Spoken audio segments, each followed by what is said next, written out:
प्रिय विद्यार्थियों, एक बार फिर आप सबका मैथा इन सब में स्वागत है। पिछले वीडियोस में हमने समांतर माध्य ज्ञात किया था प्रत्यक्ष विधि से, लेकिन जब हमें चर x के मान बहुत अधिक दे दिए जाएं बड़े, तब हमें उस विधि से ज्ञात करने में समय अधिक लगता है। तो इस समय को बचाने के लिए हम उपयोग करते हैं कल्पित माध्य विधि से समांतर माध्य ज्ञात करना। तो आज के अध्याय में हम यही देखेंगे, आज की वीडियो में हम देखेंगे कि कल्पित माध्य की सहायता से किस प्रकार समांतर माध्य हम ज्ञात कर सकते हैं। तो देखिए प्रश्नावली 17.4 का प्रश्न नंबर 1, इसमें हमको xi और fi के मान दिए हुए हैं। तो आपको दिख रहा होगा, देखिए xi के मान बहुत बड़े बड़े हैं। तो इस समस्या का निराकरण करने के लिए, क्योंकि जब हम बड़े मानों से हम डायरेक्ट f को x से गुणा करेंगे तो बहुत बड़े मान आएंगे, इसलिए हमको कल्पित माध्य की संरचना का उपयोग करना पड़ा। तो कल्पित माध्य क्या होता है? जो भी हमको x का मान दिया होता है उसका जो लगभग बीच वाला मान होता है उसको हम कल्पित माध्य मानते हैं। तो देखिए यहाँ पर हमारे पास में कुल मिला के 1 2 3 4 5 6 7 आंकड़े हैं यहाँ पर। तो इसमें लगभग बीच वाला मान हमारा है 900। 3 हमने ऊपर से छोड़ दिए मान और 3 मान नीचे से कम कर दिए। तो यहाँ पर हम कल्पित माध्य मान सकते हैं इस प्रश्न में 900। बाकी इन मानों में से आप कोई सा भी मान आप कल्पित माध्य के रूप में मान सकते हैं, लेकिन गणना को सरलतम रूप में करने के लिए हमको लगभग बीच वाला मान मानना है, जो xi के बिल्कुल बीच में हमको मान दिया गया हो। तो यहाँ पर हमने कल्पित माध्य मान लिया है 900। तो लिख देंगे हम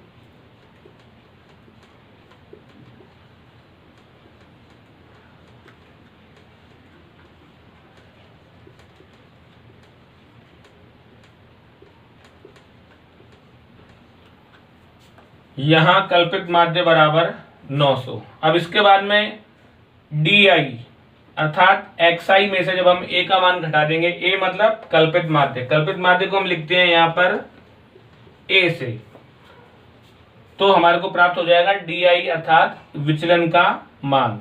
तो देखिए कैसे, xi का मान है 800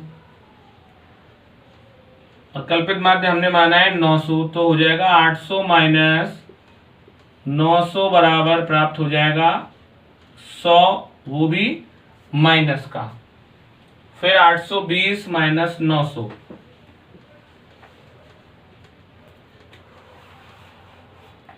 तो प्राप्त हो जाएगा माइनस का 80। 860 माइनस 900 माइनस 40, 900 माइनस 900, तो प्राप्त हो जाएगा 0। फिर 920। अब ध्यान दीजिए यहाँ पर, यहाँ तक हमारे मान a से अर्थात कल्पित माध्य से छोटा था x। जैसे ही यहाँ पर बराबर होएगा, इसके बाद में x का मान क्या होता जाएगा? बड़ा होता जाएगा। तो 920 माइनस 900 बराबर हो गया 20। 980 माइनस 900 बराबर 80 और 1000 माइनस 900 बराबर हो जाएगा 100। तो 0 से ऊपर वाले मान माइनस में है और 0 के नीचे वाले मान हमारे हैं प्लस में। इसके बाद में हमको करना है fi गुणा di, अर्थात जो ये बारंबारता है जिसको हम fi से लिखते हैं उसको हमको विचलन अर्थात di से गुणा करना है। तो माइनस का ध्यान रखना है, 100 को गुणा करेंगे 7 से तो आ जाएगा 700 और निशान लगाना पड़ेगा माइनस। 80 को गुणा करेंगे 14 से तो आ जाएगा 14 8 112, तो माइनस का आ जाएगा 1120। 19 को गुणा करेंगे माइनस 4 से, 19 चौके 76, माइनस का आ जाएगा 760। 25 को गुणा करेंगे 0 से, प्राप्त हो जाएगा 0। 20 को गुणा करेंगे 20 से, 80 को गुणा करेंगे 10 से, 800। 100 को गुणा करेंगे 5 से, 500। तो इस तरह से ये हमें प्राप्त हो गए गुणा करने पर। अब जिसमें हमारे बारंबारता आ रही है उनका हमको योग करना है। जैसे प्रत्यक्ष विधि में हम करते थे सिग्मा एफ आई एक्स आई, इसमें हम करेंगे सिग्मा एफ आई डी आई। तो इनका योग करते समय बहुत ध्यान रखना है और बारंबारताओं का योग कर देंगे सिग्मा एफ आई। तो ये शुरू वाली जो 3 संख्याएं हैं ये माइनस में, माइनस वाला योग एक साथ होगा और प्लस वाला योग एक साथ होगा। तो देखिए इनका योग करते हैं तो 0, 6 और 2 8, 7 और 1 8, 8 और 7 15 की 5 हासिल लगी 1, 1 और 1 2। तो इस तरह से प्राप्त हो गया इन तीनों का योग -2580। अब प्लस का योग करेंगे, देखिए 8 और 4 12, 12 और 5 17। तो प्लस का हमको प्राप्त हो गया 1700। अब माइनस का 2580 और 1700, इनमें हम करेंगे माइनस की संख्या और ये प्लस की है तो घटाना पड़ेगा। इसमें से हम इसको घटाएंगे लेकिन जो निशान आएगा वो किसका आएगा, घटाने के बाद जो संख्या आएगी माइनस का, क्योंकि बड़ी संख्या किसकी है, माइनस की है। घटाइए, 0 में से 0 गए 0, 8 में से 0 गए 8। अब 5 में से 7 नहीं घटता तो यहां से उधार लेंगे, 15 में से 7 घटाएंगे तो कितना बच जाएगा 8। तो इस तरह से सिग्मा एफ आई डी आई हमको प्राप्त हो गया -880। तो ध्यान रखना क्योंकि लगभग सभी सवालों में आपके जो भी सवाल हैं 17.4 में उनमें कल्पित माध्य विधि से आपको करना है हल, और वो सारे सवाल हमारे इसी तरीके से चलेंगे। तो इस तरह से आपको ध्यान रखना कि माइनस का जोड़ अलग करें, प्लस का जोड़ अलग करें, फिर दोनों में से भी जो आप घटाने के बाद संख्या बचेगी वो बड़ी संख्या के अनुसार उसका निशान लगाना है। अगर आपके बड़ी संख्या प्लस की है तो यहाँ पर प्लस आएगा, माइनस की है तो माइनस आएगा। अब सिग्मा एफ आई का जोड़ कर लीजिए, 7 और 4 11, 11 के बाद में आप देखिए इधर क्या है, 11 और 9 20, 20 और 5 25 और 5 30। तो 30 का आ जाएगा यहाँ पर 0, हासिल लगेगी 3 और 1 4, 5 2 7 2 9 और 1 10। तो इस तरह से सिग्मा एफ आई प्राप्त हो गया हमें 100।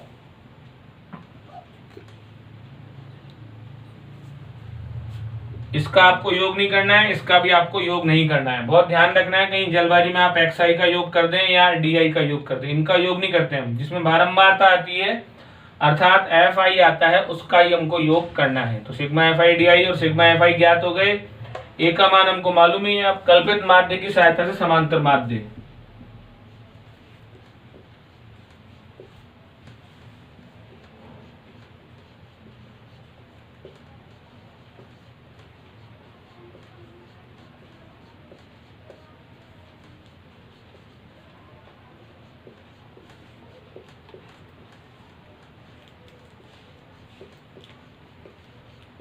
इसका हमारा सूत्र होता है A plus sigma F I D I बटे सिग्मा एफ आई।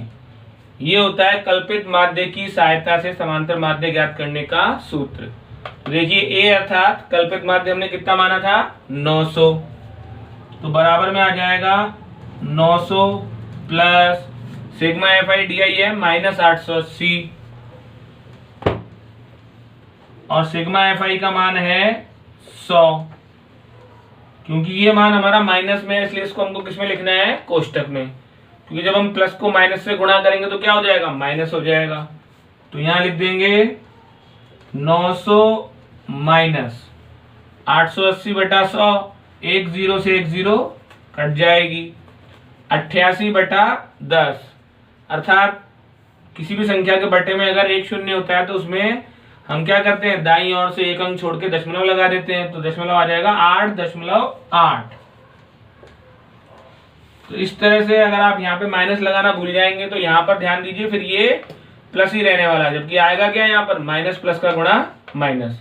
अब 900 में से 8.8 घटा देंगे, पहले 900 में से 8 घटाइए तो बचेंगे कितने, हाँ 892। फिर 892 में से 0.8 और कम करने तो बच जाएगा हमारे पास में 800 91.2 और यही हमारा है समांतर माध्य किसकी सहायता से, कल्पित माध्य की सहायता से। तो पूरे सवाल में आपको ध्यान रखना है, अगर हमको इसमें xi का मान दिया हुआ है और fi का मान दिया हुआ है तो di ज्ञात करा, fi di ज्ञात किया, जोड़ किया दोनों का। उससे पहले di ज्ञात करने से पहले क्या निकालना है हमको, कल्पित माध्य मानना है।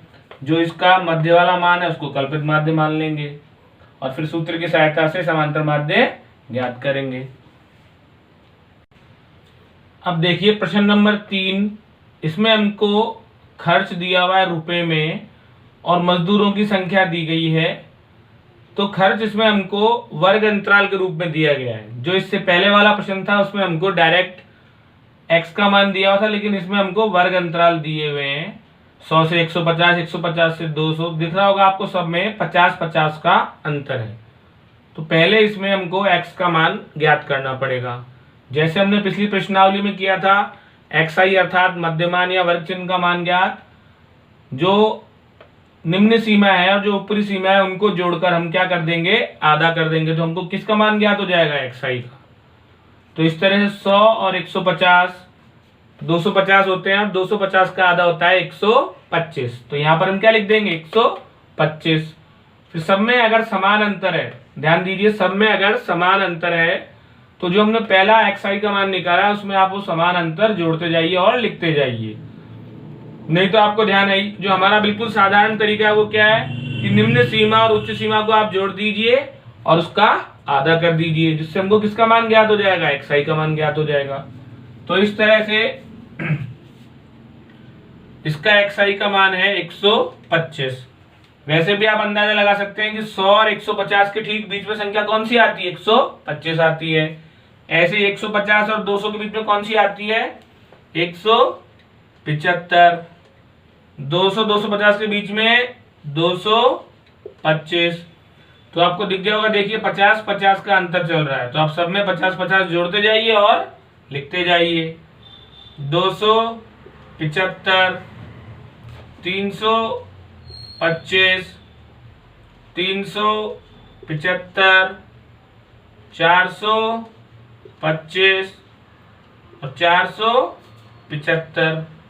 तो इस तरह से ये हमको प्राप्त हो गया मध्यमान या वर्ग चिन्ह अर्थात xi का मान। अब इस xi में से हमको क्या ज्ञात करना है, कल्पित माध्य ज्ञात करना है।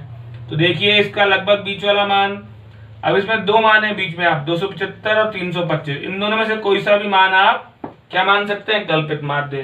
तो हमने मान लिया, मान लो यहाँ पर 325 को कल्पित माध्य हमने क्या मान लिया, यहाँ पर 325। आपको बता दिया है कि आप इसमें कल्पित माध्य ये मान के भी कर सकते हैं, कुछ भी मान के आप कर सकते हैं।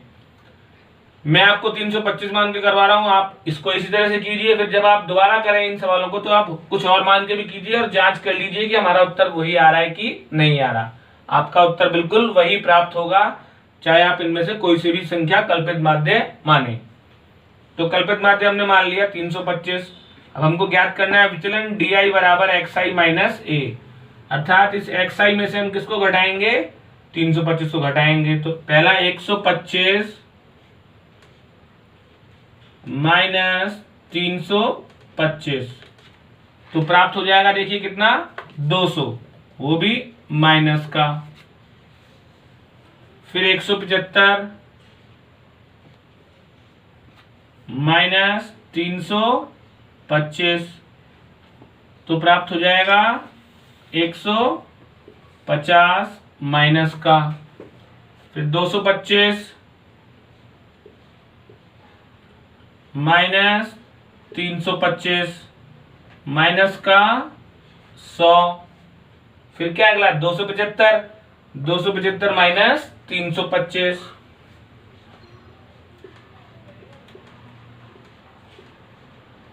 हाँ बताइए कितना प्राप्त होगा, 50, वो भी किसका, माइनस का।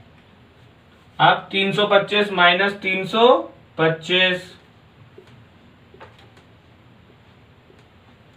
तो ये हो जाएगा 0। फिर देखिए 375 माइनस 325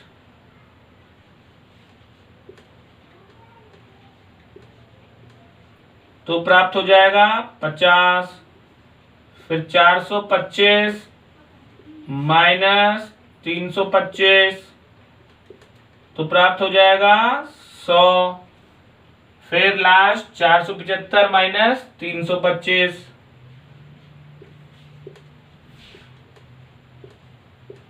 तो इस तरह से प्राप्त हो जाएगा 150।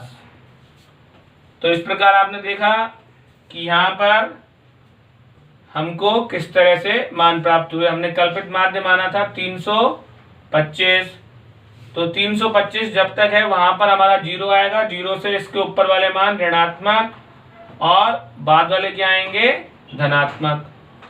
बस अब हमको क्या करना है FI गुणा DI, अर्थात FI को DI से गुणा करेंगे। ये जो मान है अब ध्यान दीजिए FI और DI, जल्दबाजी में ऐसे नहीं कि आप XI से गुणा कर दें, इसमें हमेशा कल्पित माध्य में क्या करना है आपको FI को गुणा करना है DI से। तो गुणा करेंगे 200 को 24 से, तो 2 जीरो लगा देंगे पहले तो, और फिर लिख देंगे 24 दूनी 48। तो इस तरह से प्राप्त हो गया माइनस का 4800। ध्यान दीजिए 24 दूनी 48 और 2 जीरो ऐसे के ऐसे। फिर वापस देखिए 1 और 1 2 जीरो, 15 चौके 60,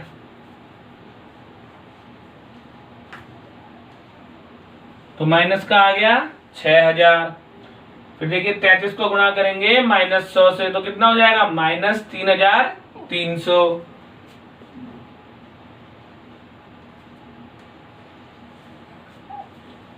फिर गुणा करेंगे 28 को -50 से, तो 0 1 है तो 1 जीरो लगा दीजिए, तो 5 को गुणा कर लीजिए 28 से, 5 अट्ठे 40 की 0 हासिल लगी 4, 5 दूनी 10 और 4 14 माइनस के 1400। अब 30 को गुणा करेंगे 0 से तो कितना प्राप्त होगा, हाँ बताओ 0। ये ध्यान रखना है कहीं जल्दबाजी में 30 मत लिख देना। फिर गुणा करेंगे 22 को 50 से, तो आ जाएगा 1 जीरो ऐसे कैसे लगा दीजिए, 22 पंजे 110। फिर 16 को गुणा करेंगे 100 से, तो आ जाएगा 1600, और 150 से गुणा करेंगे 7 से, तो आ जाएगा 1050। 15 सत्ते 105 और 0 ऐसे के ऐसे। अब क्या करना है हमको, देखिए माइनस वाली संख्याओं को अलग जोड़ करना है, प्लस वाली का अलग जोड़ करना है। तो इसमें ये ध्यान रखना है आपको जोड़ करते समय।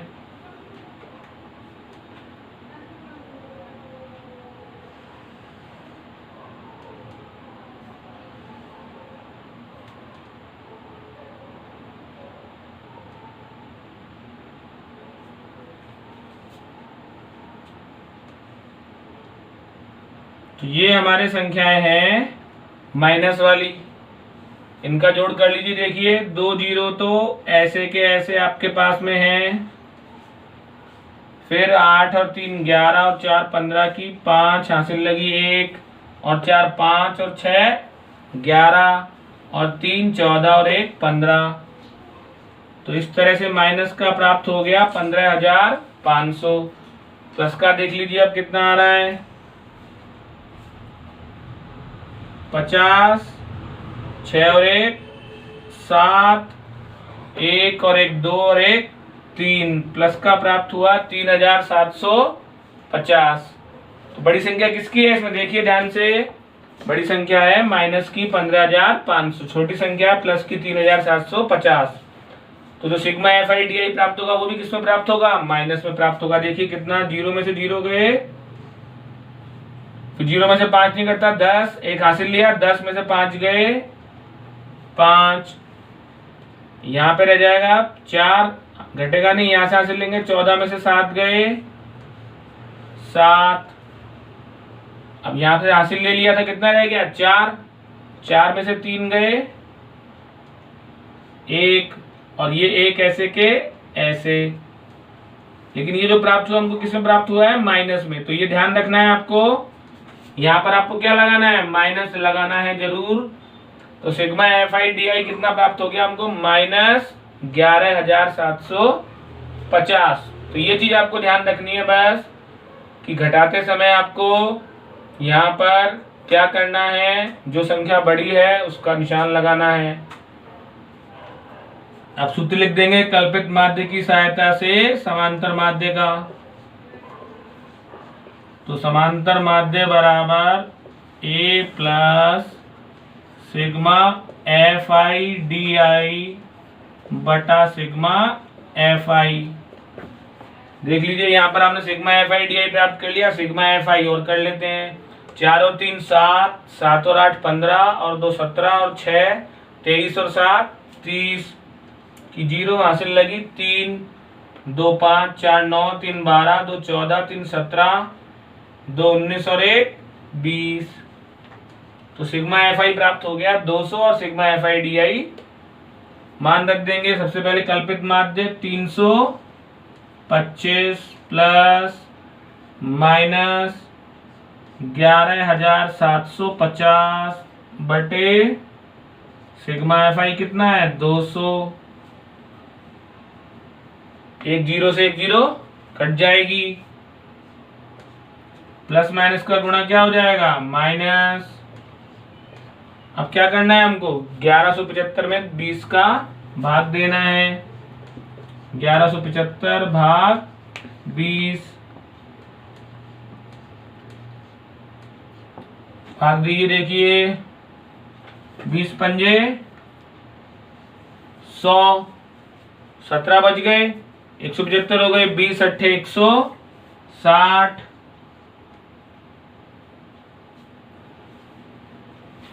फिर 15 बच गए, फिर हो गए 20 सत्ते 140 और लास्ट में आ जाएगा 20 पंजे 100। तो 325 में से कितना घटाना है 58.75। तो देखिए अब एक संख्या दशमलव वाली और एक संख्या दशमलव वाली नहीं है। पहले भी आपको समझाया था, एक बार फिर देख लीजिए। जिसमें दशमलव नहीं होता है उसके आगे दशमलव लगा के शून्य लगाइए और दशमलव वाली संख्या ठीक वैसे के वैसे उसके नीचे लिख दीजिए। और घटाना है हमको यहाँ पर, इसलिए घटाव करना है। अगर बड़ी संख्या हमारे यहाँ पर प्लस की होती तो हम यहाँ जोड़ भी करते हैं, तो फिर हमको जोड़ करना होता, ध्यान रखना। इसलिए आप कोई सी भी संख्या कल्पित माध्य मान सकते हैं, उत्तर आपका जो आना है वही आएगा। यहाँ पर हो सकता है किसी बार आपका प्लस का निशान आए, किसी बार माइनस का आए। हटाइए, 10 में से 5 गए, 5 हासिल लिया था यहाँ पर, तो 9 में से 7 गए 2, 14 में से 8 गए 6, 11 में से 5 गए 6 और यहाँ पर 1 हासिल था, तो कितना रह जाएगा 2। तो 266.25। तो ये आ गया हमारा कल्पित माध्य। जो हमने खर्च किया था वो रुपए में दे रखा है, इसलिए हमको उत्तर के अंदर ये जरूर लिखना है कि उत्तर हमारा रुपए में आया है, किलोग्राम में आया है, किस में आया है। तो ये मात्रक जरूर लिखना है आपको। तो इस तरह से अब आपने देखा कि हमने 2 प्रकार के सवाल कर लिए कल्पित माध्य के। एक तो जिसमें हमको डायरेक्ट एक्स का मान दिया हुआ था, और एक हमको जिसमें हमको वर्ग अंतराल दिए हैं। तो वर्ग अंतराल दिए हैं उसमें पहले हमको एक्स का मान ज्ञात करना है, और फिर सबसे पहले उसमें से ही हमको क्या लिखना है कल्पित माध्य लिखना है, जो उसका लगभग बीच वाला मान होगा। फिर डी आई ज्ञात करेंगे, उसके बाद एफ आई डी आई का जोड़ करेंगे, जो संख्या बड़ी है उसके अनुसार निशान लगाएंगे, चिन्ह लगाएंगे और सिग्मा एफ आई का जोड़ करेंगे। फिर सूत्र ये है कल्पित माध्य की सहायता से समांतर माध्य, A plus sigma F I D I बटा सिग्मा एफ आई। जोड़ प्लस माइनस है तो यहाँ पर क्या करना है आपको माइनस, ये भी चीज ध्यान रखनी है।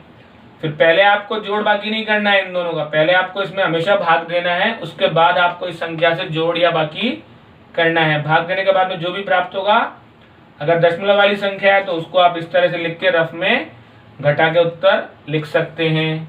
तो इस तरह से ये हमारा 17.4 के दोनों प्रकार के सवाल हमने किए हैं। अब जो ऐसे और भी सवाल हैं आपके प्रश्नावली में, वो आप उनको अभ्यास कीजिए। अभ्यास बहुत ध्यान से कीजिए। पहले उससे पहले इस पूरे वीडियो को बहुत ध्यान से देखिए, 1 बार 2 बार 3 बार, और फिर उन सवालों का अभ्यास कीजिए। तो इस प्रकार आज हमने कल्पित माध्य की सहायता से समांतर माध्य ज्ञात करना सीखा। तो आपको ध्यान रखना है कि जब हमारे x का मान बहुत अधिक दिया गया हो, बारंबारता बहुत अधिक दी गई हो, तब हमको इस विधि का उपयोग करना है। परीक्षा में अगर लिखा हुआ आ जाए कि कल्पित माध्य की सहायता से समांतर माध्य ज्ञात कीजिए, तो आपको इसी विधि से सवाल करना है, अन्य विधि का उपयोग नहीं करना है। अगर कोई भी विधि लिखी हुई नहीं आती है तब आप किसी भी विधि से उस सवाल को हल कर सकते हैं। तो आप हमारे वीडियो को लाइक कर रहे हैं, शेयर भी कर रहे हैं और सब्सक्राइब भी कर रहे हैं। इस सब के लिए आपका बहुत बहुत धन्यवाद।